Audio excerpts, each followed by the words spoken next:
Hey everybody, hope you're doing well. Wow, I think, yeah, we're in trouble. A big mistake has been made. I'm gonna go ahead and play it, and then we're just gonna go ahead and let's just go ahead and get into it. This is crazy to me.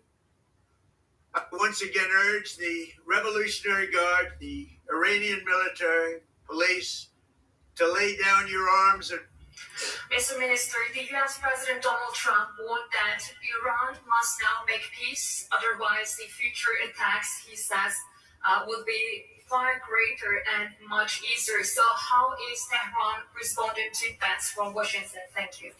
I think it's not up to Iran to respond to that. The whole international community should respond of such a clear threat against the United Nations Charter.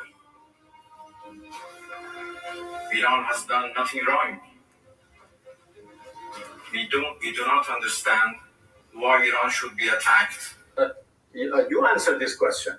We negotiated with the United States twice in the past 12 months, and in both cases, they attacked us in the middle of negotiation. Who does that? And that has become a very bitter experience for us. The goofiest goober you know is now asking for a ceasefire, which is hilarious. Because he's only asking for it because he thought that this place was full of insurgents, a place with 93 million people and allies like China and Russia, two of our biggest ops. I just want to say I am more fearful than ever after this briefing that bloated orange. Yeah. I just saw an article. Someone said, "Where's China and Russia? The allies." My response to that, you sure as heck don't want to know. Where's China and Russia, the allies? If China and Russia get involved, do you know what could happen to the darn country? People think stuff might be a freaking joke, and it ain't. Where's China and Russia? They get together, I'm afraid we'll be toast. And you can call whatever you want to. I don't go for all this big bad bullying. I remember there was they did a documentary, and it was about war, what was going on in people's families. And there was this little boy. He was like, "Oh yeah, and I'm gonna let you know that my dad, he's gonna come over there." His father was going off to war, and they talked all that big bad soldier stuff. And he's like, "Oh yeah, my dad's gonna come over there and he's gonna whoop your butt. My dad's gonna show you, my dad, yeah. And we got this and all that on raised little Billy to think, oh yeah, as my father used to say, while you attacking them, what do you think I'm going to be doing? The other person might be doing." So that little boy had talked all that talk when they interviewed him. He was in his room in a little nice suburban area, and he was like, "And my dad's going to show you. Yeah, my dad's a hero." And then they did a fast forward, and there was a knock on the door because the father was deceased. He got unalived in war. Like, I guess you think that we're going to show up with weapons and missiles, and they're going to show up with some popsicles.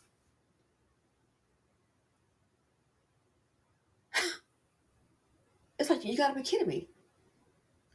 And it won't be the rich boys fighting the wars. It won't be the sons and daughters of the politicians and senate. No, it'll be the poor. The poor is the one who fights the wars. Rumsfeld, it blows my mind how they can really just change things, because I remember seeing this on the news. My parents watched the news a lot, but then all of a sudden I know how they can clean and wash things up on the internet, okay, like Rumsfeld. So this right here, they're thinking it's going to be a quick in and a quick out. Nah, Rumsfeld said the same thing, and he was wrong. And now the internet want to go ahead and clean the mess up, talking about, oh no, he didn't say the bull crap he did say. He told President Bush when the attack after 9/11, in and out of there in about 2 weeks. Colin Powell was the one that said, no, you might want to think this through. Isn't those folks are built differently? Rumsfeld said, oh, in and out of about 2 weeks. That's what was reported on the news. Now he turned out to be wrong because it turned out to be 8 years. You know, 8-year war. Yeah, that's what it turned out to be. So then I checked the internet and they fixed it. Oh, well, he didn't say jack about no 5 months. I remember seeing it with my eyes. My folks always watch the news. My dad was a history major at TSU. Okay. So this here, about 4 weeks, handwriting on the wall. How many of you, and I'm sure quite a few of you have, you're business owners, business people. So we kind of know what negotiation looks like, right? Who in the heck? It is a in negotiations. It is a bad precedent to be in negotiations and then turn around and then start fighting. No. The negotiations, you want to keep it continue. We all stay calm. In negotiations, we can hate each other's guts. I've seen a person, I'm like, man, if a Martian came and plucked you up out that seat, that's fine with me. But we're in negotiations and we just keep it calm and cool and professional. That's who we are. But the start and the negotiations, and I remember seeing the president, he said, I guess they didn't respond. They didn't go, I think the report was they didn't go fast enough, what have you. It's setting a bad precedent. It's setting a very, very bad precedent. I once again urge the Revolutionary Guard, the Iranian military, police, to lay down your arms and Mr. Minister, the U.S. President Donald Trump warned that Iran must now make peace, otherwise the future attacks, he says, would be far greater and much easier. So how is Tehran responding to threats from Washington? Thank you. I think it's not up to Iran to respond to that. The whole international community should respond of such a clear threat against the United Nations Charter. Iran has done nothing wrong. We do not understand why Iran should be attacked. You answered this question. We negotiated with the United States twice in the past 12 months, and in both cases, they attacked us in the middle of negotiation. And I saw a news report that said, "Oh, they didn't move fast enough." So now, after the missiles and all the fighting has started, we can't sit up and say, "Okay, now let's do a ceasefire. I don't tow up your stuff, and let's do a cease." Oh my gosh, this is an embarrassment, people. And this caption here, this is really frightening. So we have Senator Blumenthal who says, "I am more fearful than ever after this briefing that we may be putting boots on the ground."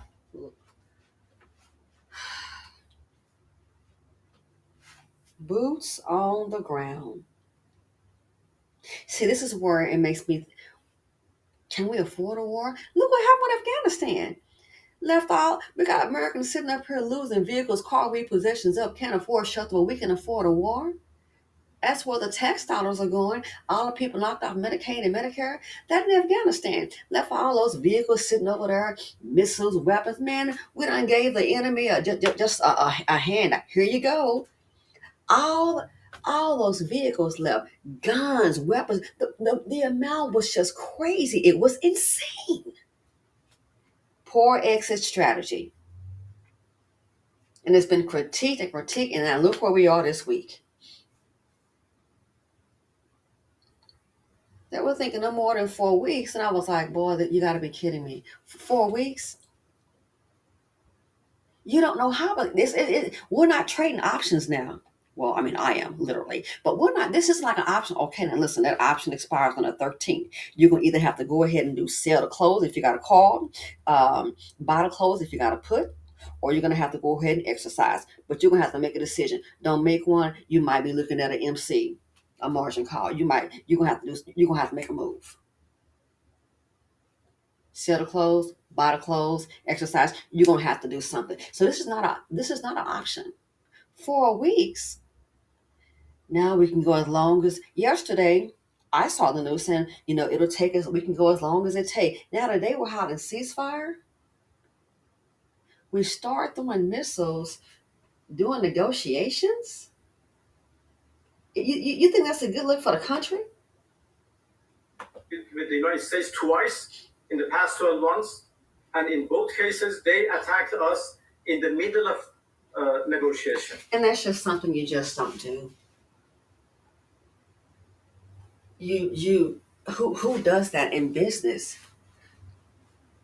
That's just something that you just don't do. So this right here, I think it can accelerate the beginning of the end. I really, really do think so. I do. Because if it's not affordable, we're going to be sitting up here doing what? Hundreds of millions of dollars, maybe a couple of $1 billion going out to a war, but yet we can't feed and house the middle class and the poor. Because the middle class is now the new poor. It's not a good look. And yes, we can critique. This right here, one more thing I want to show you. I think, let me know what you guys think. I think it's going to be a major problem. This is going to be a problem. Listen to this right here. False information and disinformation. Hold on. And they finally get to their, to what they wanted. So we're going to cut off all trade with Spain. We don't want anything to do with Spain. Now Spain actually said that we can't use their bases, and that's all right. We could use their base if we want. We could just fly in and use it.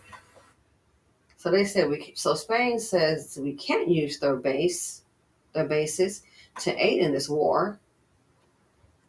But I mean, again, it's their base, not our base. One more time, say what?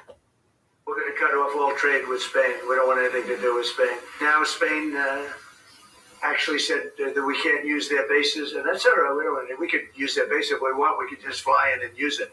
Nobody's going to tell us not to use it.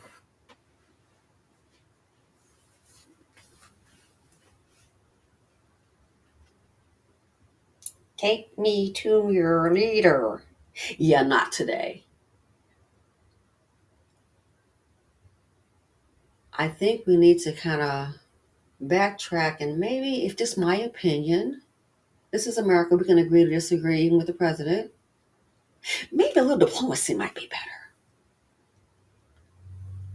What's the deal? We're setting a bad precedent, people. We're setting a precedent in negotiations that we cannot be trusted. Why? Because in negotiations, you've already attacked. We're setting a bad precedent. And then this last one here, this is not good. This last one here is really, really not good.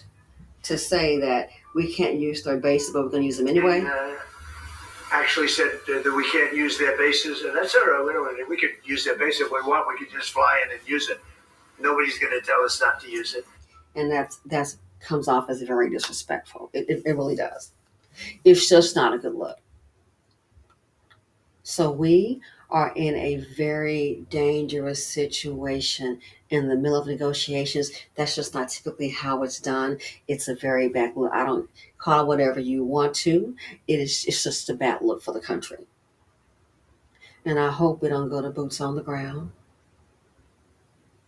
This will accelerate the collapse, in my opinion, because with the cost of, I just saw gasoline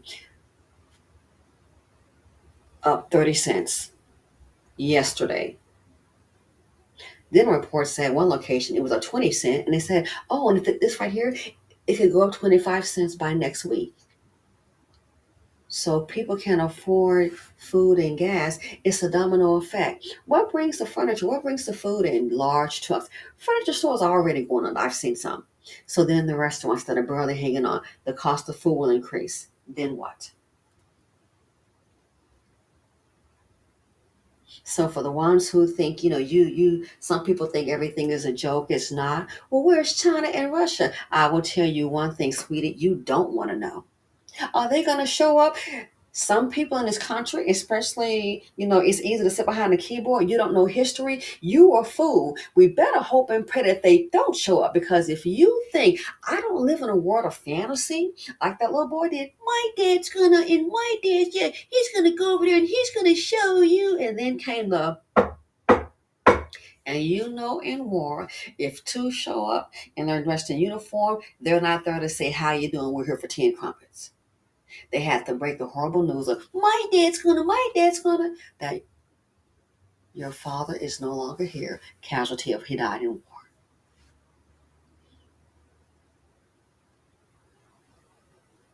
Yeah, I said, well, look at this clown. Or where's Russia? Where's China?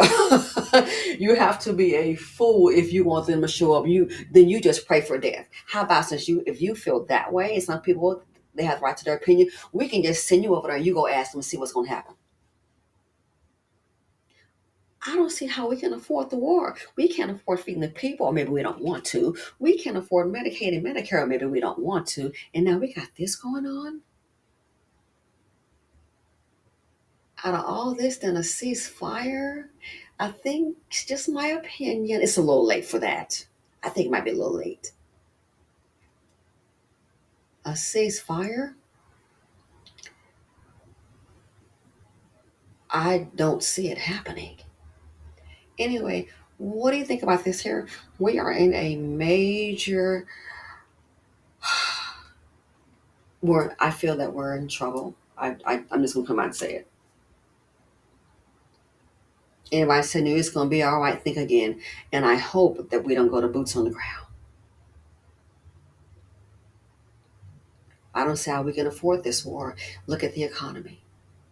And then out of all of that, we got inflation will just increase. We got all these people that's unemployed, and then they're saying year 2026 is a year of the hiring freeze. All this money spent.